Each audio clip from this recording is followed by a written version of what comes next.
Los invito, amados hermanos, entonces a abrir sus Biblias ahí en Apocalipsis capítulo número 13. Estamos todavía acá en el capítulo 13 de Apocalipsis, puesto que estamos estudiando en el marco de las profecías bíblicas que le hemos titulado Desde el arrebatamiento hasta la segunda venida de Cristo, en este subtema que es la última semana de la profecía de Daniel respecto a las 70 semanas. Acuérdense que ya se han cumplido 69 semanas y queda una semana pendiente que se cumplirá una vez que la iglesia sea arrebatada. Posterior al arrebatamiento de la iglesia, comienza el conteo final para el cumplimiento de esa 70ª semana. Y en esa 70ª semana aparece el gobierno de un personaje que la Biblia lo llama de varios modos. Daniel lo llama el cuerno pequeño, el príncipe que ha de venir. También hace una alusión a un rey soberbio. El apóstol Pablo le llama inicuo, hombre de pecado, hijo de perdición. El apóstol Juan le llama por su nombre el anticristo, ¿cierto? El que se pone en lugar de Cristo, el usurpador. Y el propio apóstol Juan, de acuerdo a la revelación que recibió del Apocalipsis, aquí en Apocalipsis 13 le llama a la bestia. Abiertamente lo revela como una bestia. Y estamos estudiando todo esto, hermanos, para entender que todo lo que ha ocurrido, que todo lo que está ocurriendo y que todo lo que va a ocurrir es parte de una larga profecía que se ha cumplido y se cumplirá en el futuro, para que nosotros vivamos quieta y reposadamente. Acuérdense ustedes que tenemos un llamado a predicar el Evangelio para vida eterna y no inmiscuirnos en los problemas que son propios de un mundo y de un sistema que ya está sentenciado por la palabra de Dios. Hablábamos con los hermanos preliminarmente en la mañana o ahora un poco de lo que está pasando, de las cosas que se ven, que se dicen en muchos círculos evangélicos, y vemos que una de las cosas que adolece lamentablemente en la cristiandad final es tener la convicción amplia, clara, establecida de que Dios está sentado en un trono, amados hermanos, desde donde ejerce plena soberanía y tiene todo bajo control. Ni un pajarillo cae a tierra sin que vuestro Padre Celestial lo permita, y aún los pelos de nuestra cabeza, ¿cierto?, están contados por ese conocimiento soberano de nuestro Señor. Entonces, leer las profecías bíblicas nos hace muy bien, para no perder el control ante un mundo que está incierto, con muchas dudas, con mucha confusión, con mucha oscuridad, pero nosotros los creyentes seguimos portando la luz del Evangelio. Acuérdense que el Señor nos dijo: somos sal de la tierra y luz del mundo, y nosotros no podemos iluminar sino exclusivamente por la palabra de Dios. Dice Pedro, y con esto vamos al texto, dice: teniendo la profecía, la palabra profética más segura, a la cual hacemos bien en estar atentos como una antorcha que alumbra el lugar oscuro. Sigamos en esa perspectiva, amados hermanos, en un tiempo en que la iglesia ha cerrado deliberadamente las profecías. Creemos, hermano, y no lo digo de manera presumida ni altiva, creemos que es necesario, es imprescindible que desde los púlpitos se enseñe todo el consejo de Dios, y todo el consejo de Dios incluye ciertamente las profecías bíblicas. Aquí en Apocalipsis capítulo 13 vamos a dar lectura al versículo 5 al 7. Dice así: también se le dio boca que hablaba grandes cosas y blasfemias, y se le dio autoridad para actuar 42 meses, y abrió su boca en blasfemias contra Dios para blasfemar de su nombre, de su tabernáculo y de los que moran en el cielo. Verso 7: y se le permitió hacer guerra contra los santos y vencerlos. También se le dio autoridad sobre toda tribu, pueblo, lengua y nación. Que el Señor bendiga su palabra y nos ayude a seguir desarrollando este apasionante tema. Eso espero que también usted lo esté viviendo. Muy bien. Estamos aquí centrados en lo que se conoce como las dos bestias. Las dos bestias. El lenguaje de bestia aparece ya en el libro de Daniel, ¿cierto? Capítulo 7 dice que aparecen de la mar, ¿no es cierto?, del mar, 4 bestias que hablan en proyección profética de los imperios gentiles, ¿cierto? El babilónico, medo-persa, greco-macedónico y el imperio romano. Cada imperio, cada poderío y dominio con una bestia que lo caracteriza, ¿cierto? ¿Se acuerda? Este es un breve repaso. Babilonia con el león, ¿no es cierto? El Medo Persa con el oso, el Imperio Greco-Macedónico con el leopardo de 4 cabezas y el Imperio Romano con esa bestia terrible y espantosa, que aparecen acá en el capítulo 13, ¿cierto? De una manera consolidada, por decir así, cristalizada en una sola bestia, que ciertamente tiene 7 cabezas y 10 cuernos, sumando, ¿no es cierto?, las cabezas y las características de los cuernos también de las bestias que aparecen en Daniel. Por lo tanto, esto se debe leer a la luz de Daniel capítulo número 7. Eso es lo maravilloso de la escritura, hermanos, porque Daniel escribe más o menos en el año 600 antes de Cristo, pero Juan escribe en el año 95 después de Cristo. Imagínense la distancia entre uno y otro escritor. Ciertamente ambos inspirados por el Espíritu de Dios, pero hablando en una perfecta armonía de este personaje que el Señor nos lo ha querido revelar, para que nosotros también no especulemos, sino para que entendamos todas las cosas y comprender los tiempos que vivimos actualmente. Aquí se le llama la bestia, una bestia que sale del mar, pero hay una segunda bestia que más adelante en el futuro vamos a estudiar, que es la bestia que sale de la tierra y que se interpreta que es un personaje que va a promocionar a esta bestia, que es el falso profeta. El falso profeta también es un personaje también a considerar en los estudios, puesto que aparece en, ¿no es cierto?, en capítulo 19 de Apocalipsis, capítulo 20, donde la bestia y el falso profeta son arrojados al lago de fuego. Entonces, son personajes que la Biblia revela y que debemos estudiarla. ¿Por qué? Porque toda la escritura es útil para nosotros. Bien, ya hemos hablado bastante de esta bestia, de estas características en cuanto a la simbología del oso, del león, del leopardo, conforme a la profecía de Daniel, una bestia terrible, desmenuzadora, que va a mostrar señales, ¿cierto? Va a aparecer con credenciales, tal cual como de manera de imitación, de plagio, de usurpación, va a imitar el ministerio de nuestro Señor Jesucristo. Acuérdense que este personaje es un suplantador, es el anticristo. Así como Cristo en su ministerio mostró señales, prodigios, milagros, y por consecuencia la gente se maravillaba de su ministerio, así también el anticristo va a mostrar prodigios, milagros, pero Pablo lo aclara, 2 Tesalonicenses 2, ¿cierto?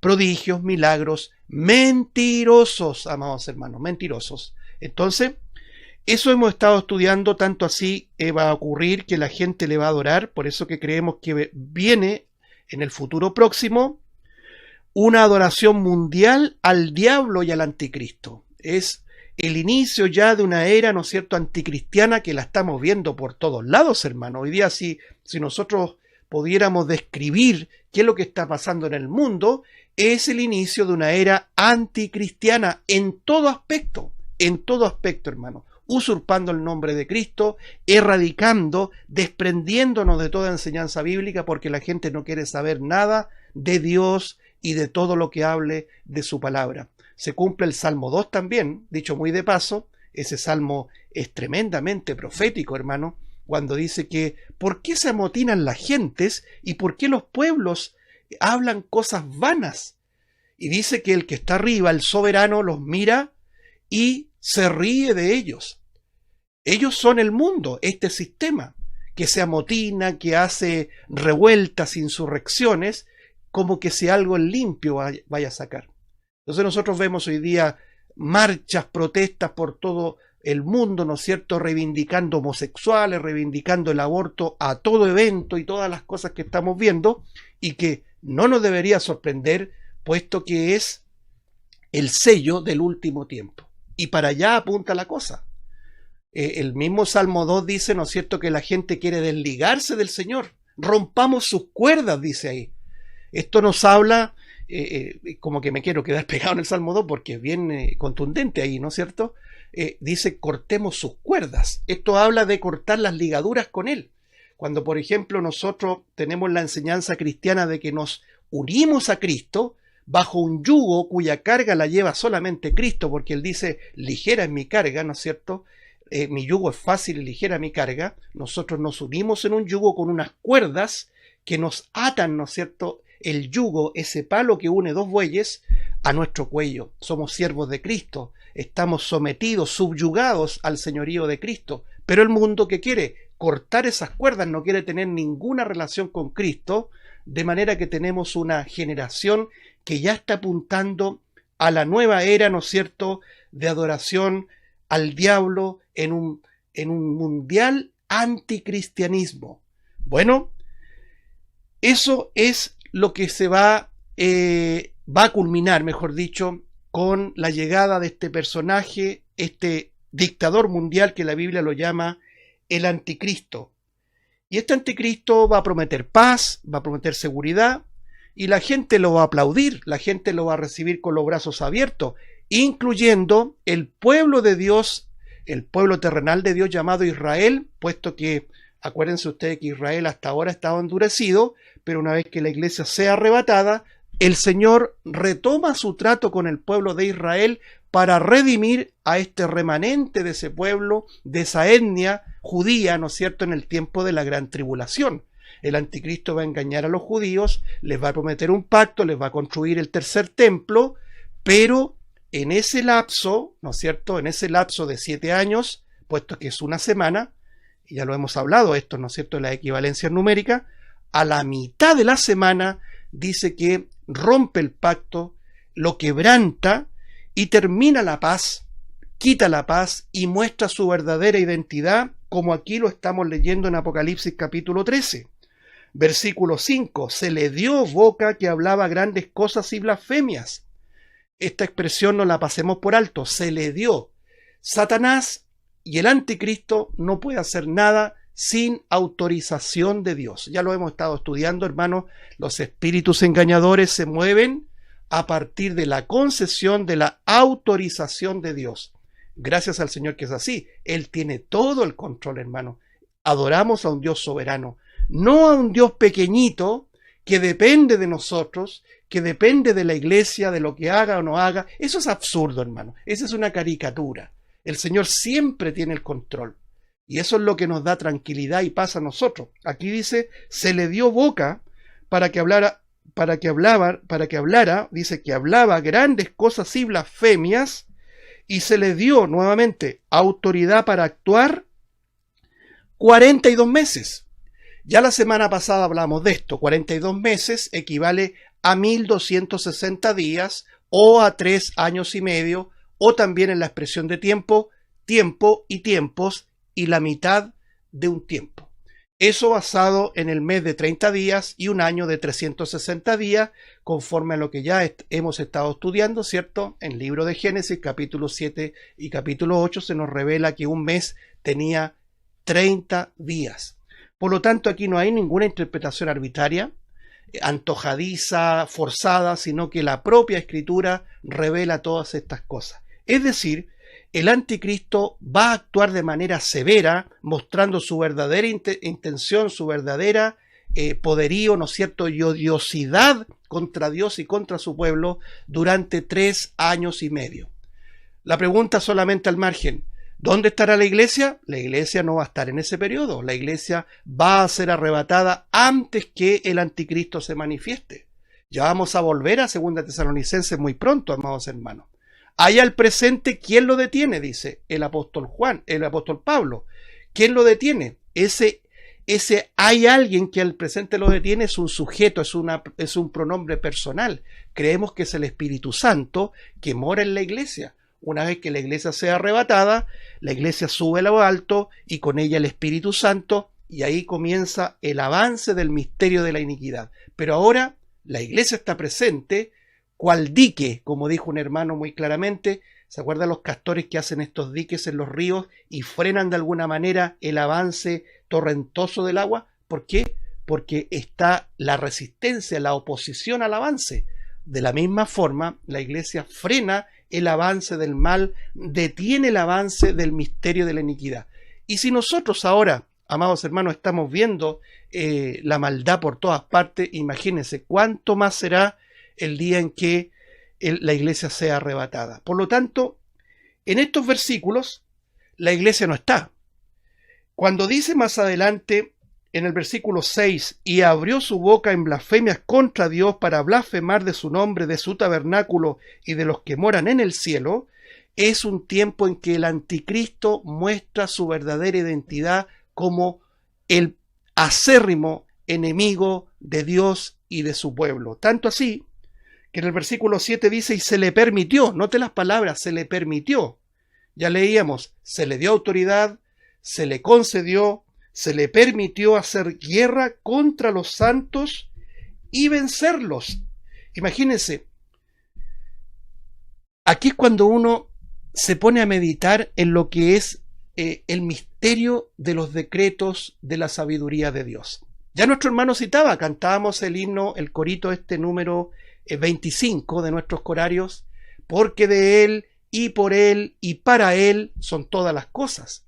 Pero si leemos los versículos anteriores, ese versículo es Romanos 11, 36, versículo 36. Pero si leemos los versículos anteriores, vemos que Pablo dice llanamente, nosotros no entendemos la mente de Dios. Él dice en una pregunta retórica, ¿quién entendió la mente de Dios? ¿Quién fue su consejero? ¿Quién le dio algo a él primero para que le fuese recompensado? Porque insondables son sus juicios e inescrutables sus caminos. Realmente la mente de Dios sobrepasa nuestra lógica humana. Por eso que cuando no nos sometemos a la Escritura, empezamos a divagar, ¿no es cierto?, conforme a nuestra lógica humana, como muchas de las sectas que hasta el día de hoy perduran con mucha fuerza y que sacan sus propias conclusiones. Solamente por poner un ejemplo, los testigos de Jehová. Ellos no pueden concebir un lugar eterno de castigo, que es el infierno, que es el lago de fuego y azufre. Acuérdense que el Hades va a devolver los muertos y esos muertos que van a comparecer en el trono blanco están condenados y serán definitivamente enviados, arrojados al lago de fuego, que es la muerte segunda. Eso ante la mente lógica de un ser humano, de un religioso, no le cabe, no hay aceptación de una cosa así. Pero nosotros no tenemos que creer lo que entendemos, tenemos que creer lo que dice la Biblia, amados hermanos. Tenemos que volver a la simplicidad y con reverencia creer lo que dice, no lo que nosotros creamos o queramos que diga la Biblia. Acá, en el versículo 7 nos vamos a centrar el día de hoy. Dice, se le permitió al anticristo hacer guerra contra los santos y vencerlos. Esto es lo primero que nos llama la atención y que tiene plena armonía con lo que ya Daniel nos había dicho. Creo que lo hablamos en su oportunidad y lo vamos a estar repasando siempre. Fíjese lo que dice aquí en el capítulo 7 de Daniel. Capítulo 7 de Daniel, verso 25. Y hablará palabras contra el Altísimo, y a los santos del Altísimo quebrantará, y pensará en cambiar los tiempos y la ley, y serán entregados en su mano, mire lo que dice, tiempo y tiempos y medio tiempo. Nuevamente la misma equivalencia que aparece en Apocalipsis capítulo 13. 42 meses equivale precisamente a este marco que dice Daniel 7:25. Tiempo y tiempos y medio tiempo. ¿Qué va a ocurrir en esos 3 años y medio? O en esos 1260 días. Dice aquí, versículo 25, hablará palabras contra el Altísimo. ¿Quién es el Altísimo? Es Dios Todopoderoso. Es la imagen también de su Hijo Santo, nuestro Señor Jesucristo. Pero no solamente contra Dios, sino que también y a los santos del Altísimo quebrantará. Es decir, Dios en su profecía, en su decreto soberano, permite todo esto, permite que este personaje hable palabras en contra de Dios, blasfemias contra Dios, blasfemias contra el pueblo de Dios y aún más, quebrantarlos. Tanto así que tendrá dominio de todo, que dice que pensará en cambiar los tiempos y la ley. Y serán entregados, note la misma expresión, y serán entregados, es decir, una decisión soberana. Es la autorización divina. Aquí nada pasa por el azar, por la suerte o porque el hombre lo quiso, no. Dios está avisando todos los movimientos, hermano. Aquí dice, y serán entregados en su mano, en la mano de este anticristo, de este cuerno pequeño, en el contexto de Daniel, y si lo llevamos a Apocalipsis, en el contexto de la bestia, que es lo mismo. ¿Cuánto tiempo? Tiempo y tiempos y la mitad de un tiempo. Es decir, esto es lo que Jeremías, amados hermanos, esta es materia pasada ya de prácticamente más de 3 años, ya llevamos, increíble cómo pasa el tiempo, ¿eh? Desde que iniciamos sistemáticamente el estudio de las profecías, que nos ha hecho muy bien. Esto es lo que habla Jeremías en el capítulo 30, si quiere buscarlo, hermano, o lo anota ahí, después lo revisa.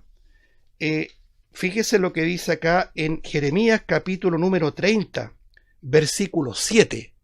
Voy a leer Jeremías 37, dice así: ¡Ah, cuán grande es aquel día! Tanto que no hay otro semejante a él, tiempo de angustia, que dice, para Jacob, pero de ella será librado. Qué tremendo este versículo, hermano. ¡Ah, cuán grande es aquel día!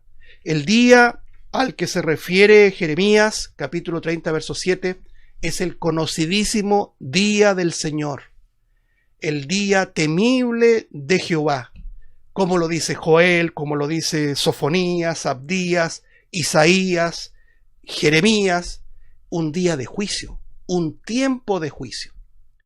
Es muy importante recordar, y la semana pasada yo lo reforzaba, la iglesia no va a estar en ese tiempo de juicio. ¿Por qué? Porque la Biblia lo enseña. Ninguna condenación hay para los que estamos en Cristo Jesús. No hay juicio pendiente para con los que estamos en la iglesia. Eso es lo maravilloso de nosotros, hermanos. Nosotros hemos sido librados no solamente de la condenación eterna, sino que del juicio venidero. Primera a los Tesalonicenses, capítulo 1, verso 10, capítulo 5, verso 9, Apocalipsis, capítulo número 3, cuando habla de que nosotros seremos sacados fuera del tiempo de ira, del tiempo del juicio. Y el texto lo señala. Dice, terrible este día, tanto que no hay otro semejante a él. Note la consonancia y la armonía con la Biblia en todos los pasajes. Por ejemplo, nuestro Señor Jesucristo cuando nos dijo, y habrá entonces gran tribulación, ¿se acuerda? Mateo 24, gran tribulación, cual no la ha habido desde el principio del mundo, hasta ahora ni lo habrá. Esa palabra gran tribulación, esa palabra gran, en griego es mega tribulación. Es decir, se aproxima a la tierra el tiempo del juicio y un tiempo de gran tribulación, cual no lo ha habido en el mundo hasta ahora ni lo habrá. Y como lo dice Jeremías, tiempo de angustia de Jacob, que no hay ningún día semejante a él. Pero no quiero dejar pasar lo que dice aquí. Tiempo de angustia para Jacob. Jacob es una alusión a un pueblo específico, no es la iglesia. Por eso que es tan importante siempre como doctrina, siempre como base doctrinal, entender que nosotros, la iglesia, no somos Jacob, no somos Israel.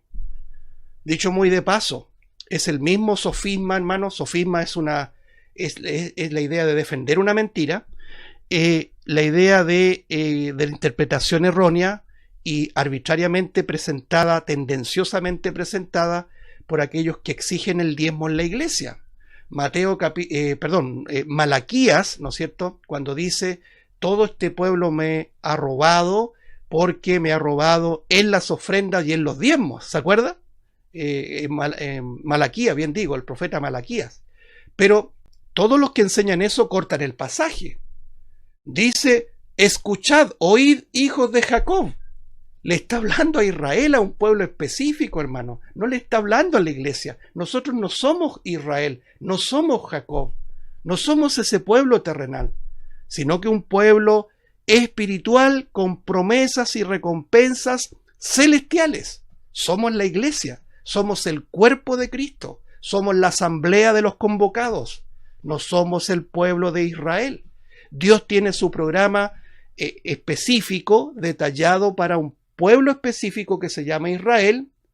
Por eso que estamos estudiando las 70 semanas, que son destinadas a un pueblo específico y a una ciudad específica. ¿Cuál es? Israel y Jerusalén. Pero nosotros somos la iglesia. La iglesia está compuesta principalmente de gentiles, es decir, de los que no somos de la etnia judía. Por lo tanto, cerrando el paréntesis de Malaquías, de mala forma usan ese texto para enseñar que nosotros debemos como un deber, como un impuesto, debemos diezmar. Hace muy poco, amados hermanos, y lo conversábamos, es una vergüenza para el evangelio. Aquí hay un pastor muy famoso, ¿no es cierto? Famoso por las barbaridades que habla, hermanos, ¿ya? Porque él habla por su propia cuenta, anda haciendo escándalos. Un famoso pastor Soto, ¿cierto? Que ahora ya está llamando a que todos los creyentes que saquen su 10% de las pensiones, porque la ley va a permitir sacar un retiro de fondos de pensiones, tienen que apartar el 10% porque si no, se transforman en ladrones. Basado eso, precisamente en Malaquías, ahí en el texto donde dice, vosotros todos me habéis robado. Y como ellos señalan severamente, todo ladrón no va a entrar en el reino de los cielos, por lo tanto el que no diezme se va al infierno. Y entonces, ¿qué hace la gente? Diezma para no irse al infierno, porque compran la salvación.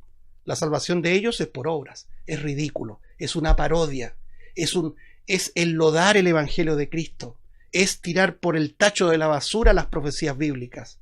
Amados hermanos, lo que decíamos ayer, no ayer, en la mañana, hay muchos que predican, enseñan a niños, tienen clases, tienen responsabilidades en la iglesia, sin entender el evangelio, hermanos, sin conocer lo que es el pecado y la redención del pecado. Eso sí que es peligroso, eso sí que es terrible. Bueno, volvamos aquí. Jeremías 37, ¿no es cierto?, nos dice la profecía bíblica que este tiempo de angustia es para un pueblo específico y se llama Jacob, es Israel. Pero fíjense la misericordia de Dios. Dice, pero de ella, de esa angustia, será librado. ¿Quién? Jacob. ¿Quién es Jacob? Israel. Van a haber redimidos en ese tiempo de angustia. Muy bien, volvamos entonces, hermano, a Apocalipsis capítulo 13. Se le permitió hacer guerra contra los santos y vencerlos. Imagínense en medio de esa profecía bíblica, pongamos una figura hipotética. Los mismos santos se comienzan a orar, a ayunar para que las cosas cambien. ¿Qué tendría que hacer Dios? Borrar todo lo que ha escrito. Los únicos que podemos rectificar una escritura somos los hombres. Cuando alguien compra una propiedad, ¿no es cierto?, se reduce a una escritura, ¿no es cierto? Y esa escritura puede tener errores. Por lo tanto, los especialistas en jurisprudencia, ¿qué es lo que hacen? Corrigen, borran, agregan, etcétera, para corregir los errores. Pero Dios no es como nosotros. Dios establece, Dios designa, Dios decreta y Dios cumple. No tiene nada que corregir. Si Él tuviera que corregir algo, deja de ser Dios. No sé si me explico, amados hermanos. Es decir, por más que oremos, por más que pelemos las rodillas orando, lo que está escrito se cumplirá. Voy a poner un ejemplo muy cotidiano, muy contingente. ¿Qué estamos viendo en el mundo? Avance de la inmoralidad, avance de la injusticia, avance de todo el anticristianismo, esta artillería anticristiana, y nosotros, ¿qué vamos a hacer? Vamos a ayunar, vamos a tomar un avión, vamos a arrendar un avión, ¿no es cierto?, y tirar agua bendita en las ciudades para que la gente se convierta. Vamos a declarar ayunos congregacionales para que las cosas cambien. Amados hermanos, ya vamos a llegar al pasaje de Apocalipsis ahí, 13, versículo 9, cuando dice, si alguno tiene oído, oiga.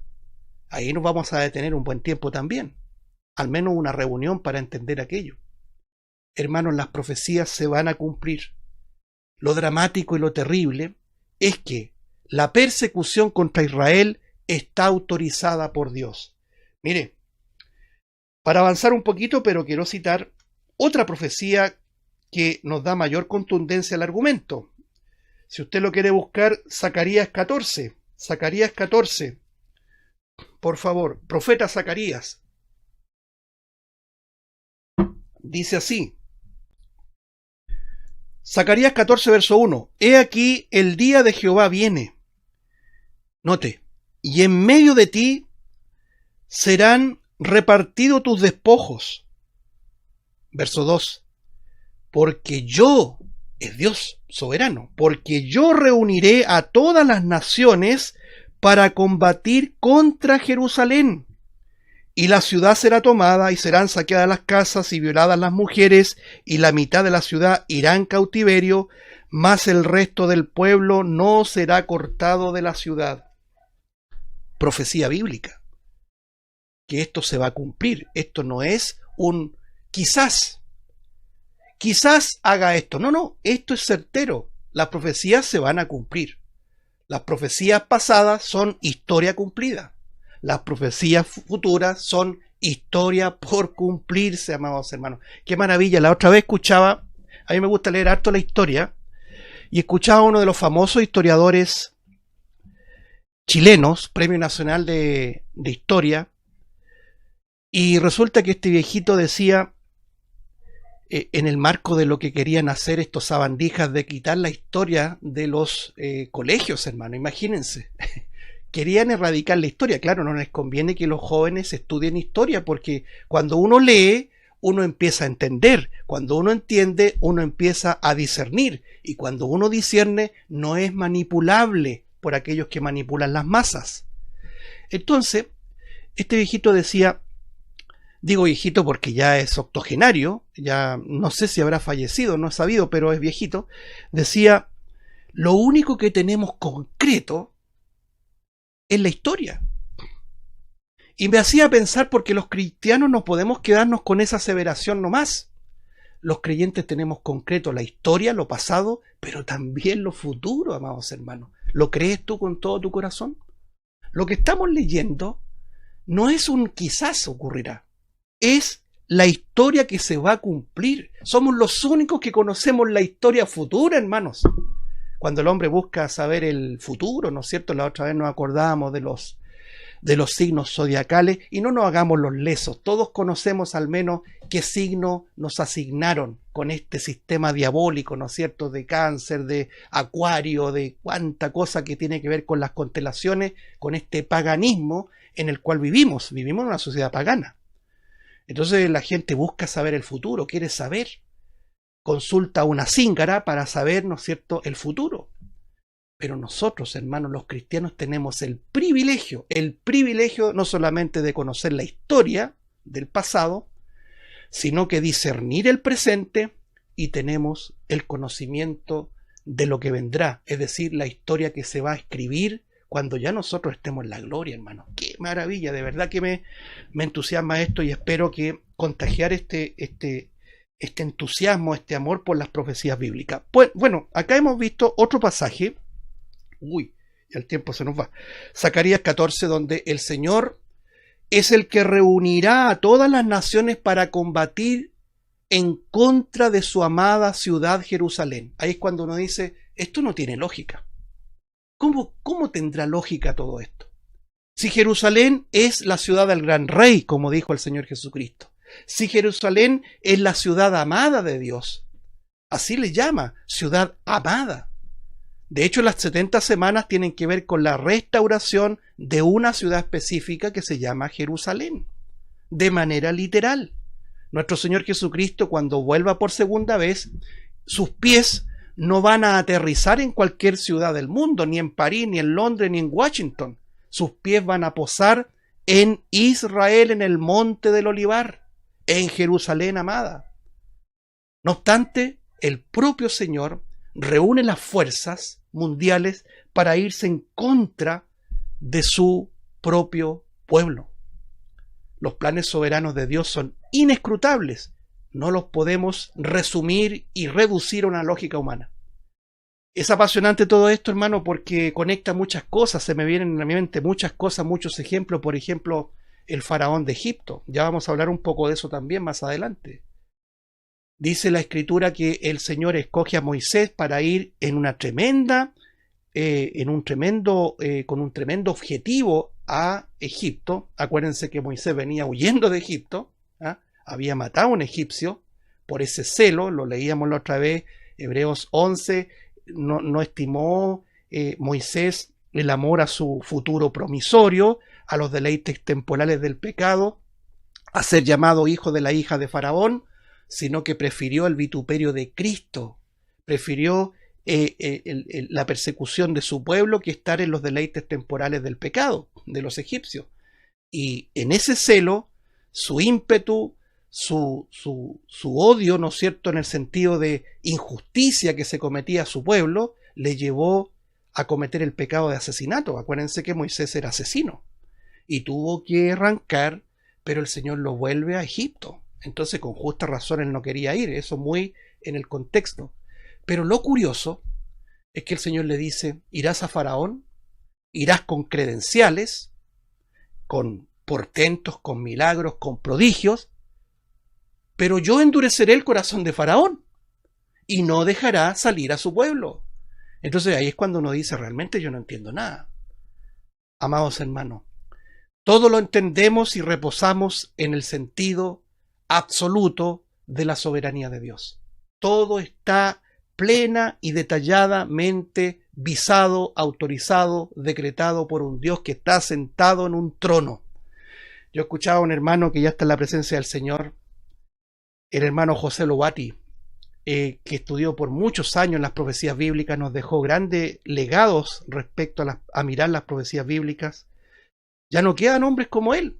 Esa es la verdad, estamos así en una descendencia, hermano. Por eso que es importante en las iglesias locales que emprendamos el rumbo en contra de esto que el neocalvinismo y toda esta artillería reformada quiere aplastar las profecías para volvernos un evangelio social.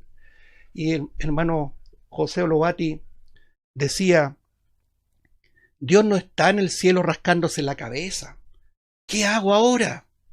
Ideando un plan u otro plan para poder solucionar los problemas. Dios es soberano. Dios tiene el control de todo. Bien, volvamos a Apocalipsis capítulo número 13. Dice aquí, versículo 7, se le permitió nuevamente hacer guerra contra los santos y vencerlos. El mejor de los panoramas, o mejor dicho, el peor de los panoramas para el propio pueblo de Israel, lo ha permitido el Señor. Muy de paso, apliquemos esto a nuestra vida. Dios muchas veces permite la adversidad, permite los momentos difíciles. La vida del cristiano no es miel sobre hojuelas, como se suele decir. La vida del cristiano siempre está acompañada de situaciones difíciles, adversas. ¿Por qué razón? Porque Él sabe que nosotros adolecemos de una condición pecaminosa, que mucha prosperidad, mucha plenitud nos hace inmediatamente olvidarnos de Él. Pero las dificultades nos ayudan a mirar hacia arriba, nos ayudan a pedir perdón. Quiero terminar esta tarde, hermanos, con dos pasajes que siempre los cito y que nunca va a estar de más repetirlos. Los invito, hermanos, a ir a Isaías capítulo 45. Vamos a citar estos dos trozos y terminamos esta noche. Isaías capítulo 45. Vamos a dar lectura del versículo 5. Profeta Isaías capítulo 45, verso 5. Yo soy Jehová, y ninguno más hay. No hay Dios fuera de mí. Yo te ceñiré, aunque tú no me conociste. Esa expresión yo te ceñiré es equivalente a yo te fortaleceré.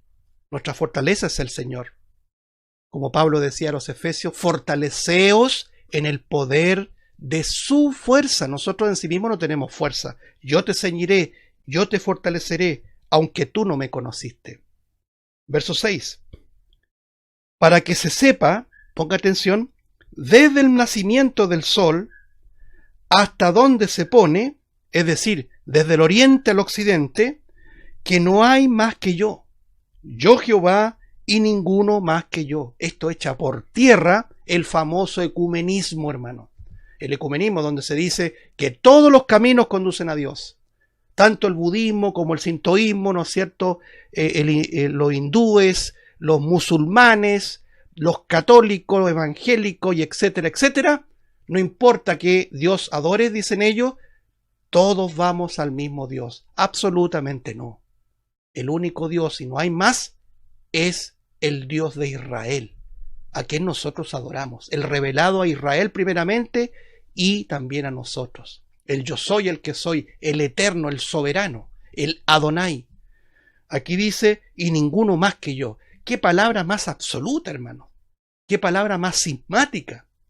No permite las medias tintas, los sincretismos ni el ecumenismo.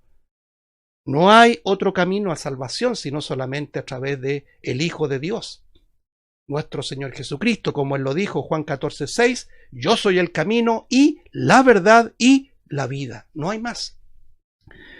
Isaías 45:7 ahora. Note que formo la luz y creo las tinieblas, que hago la paz, note, y creo la adversidad. Yo, Jehová, soy el que hago todo esto. Hermanos, es palabra de Dios. Esto no es una interpretación humana. El Señor permite todas las cosas, tanto la luz como las tinieblas, la paz y la adversidad. Lo permite con un propósito soberano. Un llamado especial, amados hermanos, a todos los que están padeciendo, específicamente en naciones donde la situación de paz social, donde los gobernantes ya han pasado el límite ya de la cordura, que tengan paciencia, porque aún ahí Dios sigue teniendo el control. Amados hermanos, estamos estudiando, aprendiendo, ilustrándonos sobre la base de un Dios soberano, amados hermanos. Las profecías no son una especulación, una especie sensacionalista de especuladores, sino que es la palabra de Dios profética, que es la historia que se va a cumplir. Que el Señor bendiga su palabra.